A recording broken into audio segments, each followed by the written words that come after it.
I heard there's been big things happening in Steven Universe, so I guess I'll finally give that series a shot. Oh. Guess I'll review Equestria Girls, and do these kids ever go to class? This film starts on a bus. We are gonna have so much fun! We're gonna roast marshmallows and eat marshmallows and sleep on marshmallow pillows! Ixnay marshmallows, eh? Pony, eh? We just wanted to say how proud we are of you for raising enough money to go on this class field trip. Raise money? Don't the parents pay for the trip? Mind you, don't they also have to sign a permission slip? That would have been fun with Sunset Shimmer. To the parents/guardians of Sunset Shimmer. For the past few years, your daughter, who according to you is closer to 40 than 14, has been attending high school in an alternate dimension. And now we're going to take her even further into this alternate dimension for what we call a camping trip. Filled with many dangers including leeches, poisonous snakes, and boys. Sign here if that's okay with you. P.S. Please notify us of any allergies she has or medication she may be on over leaf. I still think Sunset Shimmer's mum is Princess Celestia. Next we get the opening, and I just feel sorry for any kids on that bus who get motion sickness. As you join in the legend of Everfree. Legend of Everfree? Does this mean we'll finally get human Zecora? Isn't Camp Everfree just beautiful? I can't wait until we have our first nature walk. Why does that sound like streaking? We fought 3 evil sirens who tried to hypnotize everybody with their singing, 1 ridiculously competitive rival school, and 2 demon friends. No offense, right? Hi, everyone! If you could start heading to the courtyard, that would be rad! Rad. What is this, the 90s? Hi, everyone! Welcome to Camp Everfree! Nice shirt. Can I talk you out of it? This is Gloriosa Daisy, which is an odd name given that Gloriosa is a type of lily. And her brother. Steve? Gloriosa asks the campers what sort of activities they'd like to do. Me? A fashion show where I design the most fabulous camp looks inspired by today's hottest trends and have them modeled by my classmates in a gorgeous outdoor setting. I know it's Rarity's thing, but I don't think it's her entire character.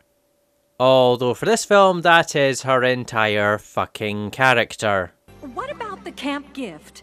That was my favorite Camp Everfree tradition. The sundial was our year's gift. Even though some people thought it was a little impractical since a sundial can't be used at night. One of these days, Luna. One of these days. Bang. Whoop. Zoom. Straight to the moon. I'm fine. I mean, what do I have to complain about? Ever since I transferred here, everyone from CHS has been really nice and accepting. So, why is she feeling bad exactly? I mean, she didn't try to take over the school to invade another dimension. She tried to learn something, and yet her guilt is way above anything Sunset Shimmer felt in Rainbow Rocks. And a lot more self-inflicted. I just want to put on some sunscreen. Huh. Sunset Shimmer using sunscreen. Lol. But then Twilight levitates it off the floor, as well as a bunch of other stuff in their tent. Are you kidding? This is great! I mean, we've all ponied up before, gotten the whole ears and wings and tail thing, shot magical rainbow lasers, but nothing like this has ever happened. How did you do it? You know, when I first wrote this review, I made a joke about Sunset Shimmer's time to shine. I can't remember why. Sunset Shimmer then tries to levitate the sunscreen.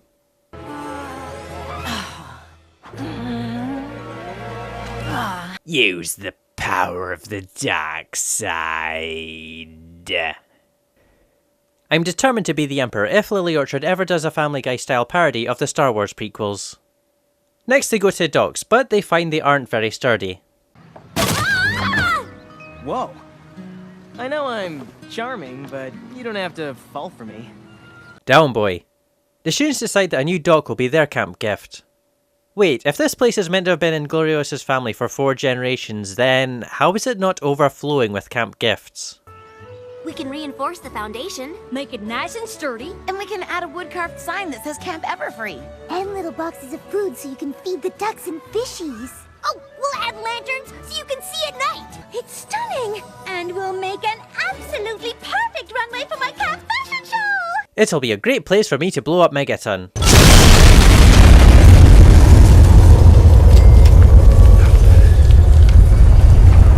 Although, isn't building a dock a lot more complicated than what they just made out? I mean, isn't there a bunch of regulations? Oh yeah, the School of Friendship. Later that night, they gather around the campfire, and Steve tells them the story of Gaia Everfree. So if you see a trail of gem dust, you'll know that it is... Gaia Everfree! Hey guys! Sorry, didn't mean to scare you. Are you a private eye? Because I saw you checking out my package. Gaia Everfree could be some creature that got booted from Equestria and ended up in this world. That's what happened with the sirens. Why are they here? I know the main six are the main characters, but it seems they're here either for comic relief or to reference the previous films. Like we haven't already seen them. The next day, the students are working on the dock when a boat crashes into it. Twilight thinks her newfound magic is responsible, and... It used to be so simple. It was a world I understood. Wait, there's a song? We're like a third of the way through this, and only now there's a song? It's not even a very good song. Also, why is this even a thing? Like I said earlier, Twilight's motives weren't for revenge or power. I could get this being a thing if she was afraid of turning back into Midnight Sparkle after the magic appeared. But she worries about it before the film even starts. I mean, did they miss something when going through this with Sunset Shimmer? No! It just feels like we're retreading old ground that didn't need to be retread. Speaking of tread, Rarity, I don't think those are climbing shoes. Mind you, at least they're not all in skirts this time. I better make sure my sister doesn't need anything. See you later. So, what do I think of the romance? I think it's good that they're at least opening the door to have romance in Equestria Girls in the future. I mean, Friendship is Magic won't do it, partly because I can see Hasbro preventing it to keep to some sort of TV rule thing. But also, it doesn't really fit Friendship is Magic. Sure, they have Big Mac and Sugar Bell going on, but the main six have all been shown as career-oriented. Not to say that people who are career-oriented can't find love, but the main six are borderline asexual, apart from Rarity. Also, it would be a real Legend of Korra thing to introduce a romance at the end. Whereas in Equestria Girls, they're still in school and still going through the development stage. And being films, they can introduce a romance and continue it on, or get rid of it because it doesn't work and replace it with a new one and it won't be weird. Let me help you get your harness off. Oh my. And then Rarity force pushes Applejack into a lake. And somehow Twilight thinks it was all her fault. Why don't you ask the person who is from the magical world for her advice? She may be an expert. They hear screaming coming from the cabin and find that Pinkie has also gained a superpower. She can make sprinkles explode. They start to clean up the mess. Why, of course I can get you a little something to... Did you just talk? It's always the quiet ones. Bring on the straitjacket. What happened in here? I'm conducting field tests into a number of women with pierced nipples. That night, Twilight tries to run off, but Sunset Shimmer catches her and... What's up with that run? It looks like a puppet running. I mean, yes, that's what they are, they're 2D puppets, but you'd have thought by the fourth film they'd have gotten human movements down. They got horsey movements down pretty fast in the series, so why is human movements so hard? Anyway, Sunset grabs Twilight's arm and reads her mind. Or at least that's what we're told. Shouldn't these be from Twilight's perspective? I don't know who that's meant to be, and this one looks like Spike. Twilight, there's no Midnight Sparkle. There's only you. My new magic. This is my new magic. This is incredible. And I've suddenly gained the ability to see through time. I see a spandex jumpsuit in your future. Also boobs. They head back to camp, but find that Steve is out there as well. I'm so glad it's just you. Wait, what are you doing out here? Well, he lives with his sister, so I'm guessing he went out there to jerk off. Sunset Shimmer notices something suspicious in Steve's pocket. And I'm not talking about his 6-inch member. Legit, huh? I think we just found our Gaia Everfree. But why would he work so hard to make us think she was real? You heard what he said about wishing his sister would sell this camp. If nobody wants to come here because it's home to some angry ancient nature spirit, it sure would help his cause. Okay, the talking dog, the real estate, the haunted shit, this has officially turned into Scooby-Doo. Hey, listen, I'm glad I ran into you. I really wanted to thank you. Jinkies, I forgot he was in this. He did it, he's got Everfree. Sunset then gives us the second song of this film. So you have magic, and it's not that great. But when it found you, you know it was fate.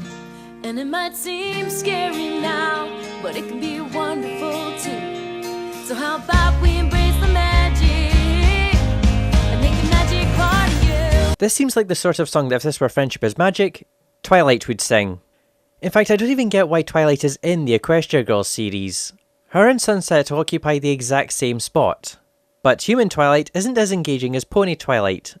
And in this series I find Sunset fits the protagonist role better. Human Twilight is more like the Equestria Girls version of Starlight Glimmer. Doesn't fit, but is forced in anyway. Sunset follows Steven to the bushes, which totally isn't creepy, and calls Twilight to meet her. Once Twilight arrives, they go into the cave and find that it's full of equestrian magic. It's all me. Do you like dragons? Oh wait, she's a villain? Maybe I should say, I should have been the one to fill your darksome with light! Starlight uses her Diana Troy powers to read Gloriosa's mind, and she finds out that Donald Trump wants to build another stupid golf course in an area full of golf courses. Although does Gloriosa ever change her clothes, or does she have multiples of the exact same outfit like Marge Simpson? Well, she does have a change. Into a magical demon, after she grabs the remaining geodes. She goes to the camp and...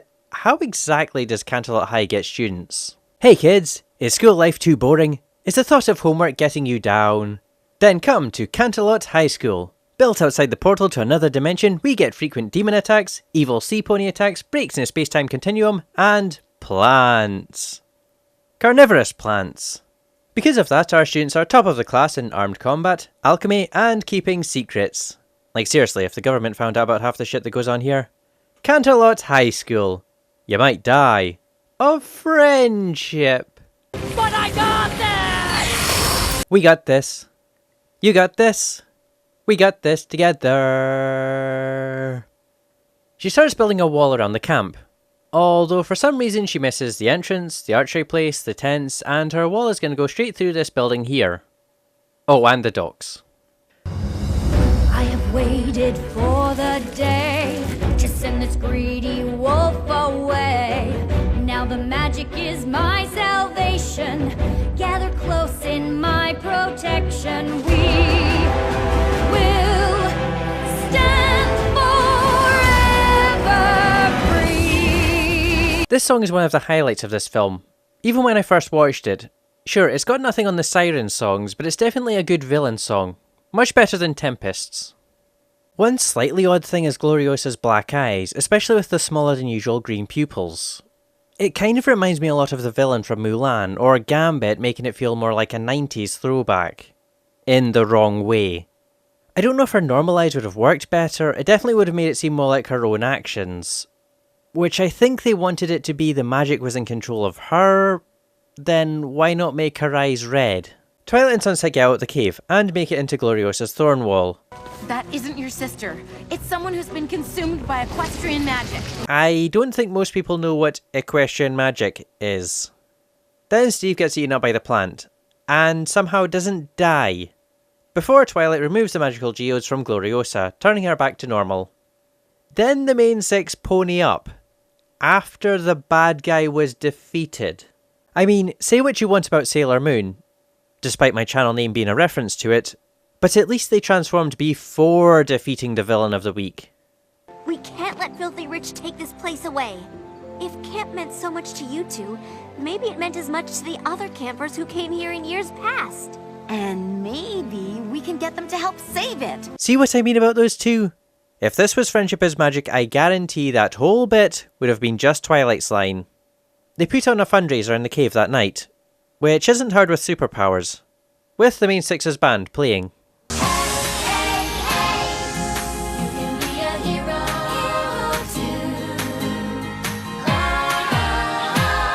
Are Rarity and Applejack a couple in this film?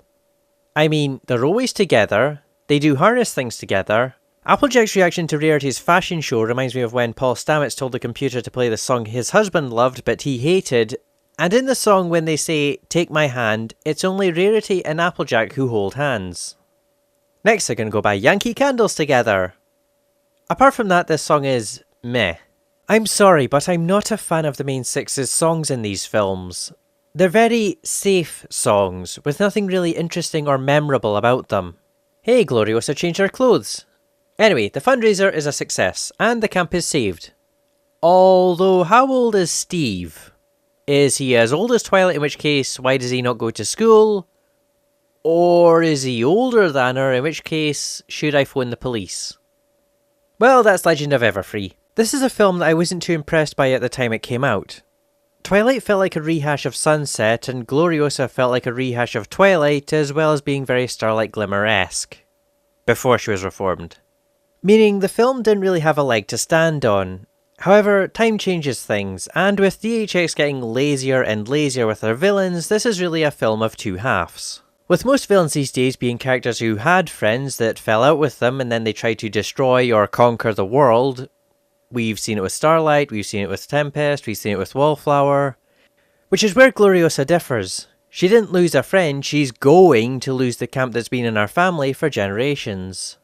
Making the conflict more sympathetic and unique at this point. Meaning, as much as you want to see the good guys defeat the bad guy and save the day, you want to see her camp succeed. Even if her methods aren't great, Gloriosa is just doing the best she can to save Camp Everfree. Also, it helps that the whole film isn't artificially slanted towards the "friendship solves everything" lesson. Although I think if this was a third film, it would have been much better. Since Twilight wouldn't have been in this film at all, meaning we wouldn't have gotten her whole guilt thing. Which is a real drag on the film, not least because it feels like a rehash of Sunset Shimmer in Rainbow Rocks. Only with the guilt ramped up, and without the other students, which made Sunset Shimmer's guilt so compelling. Making me say, why include it?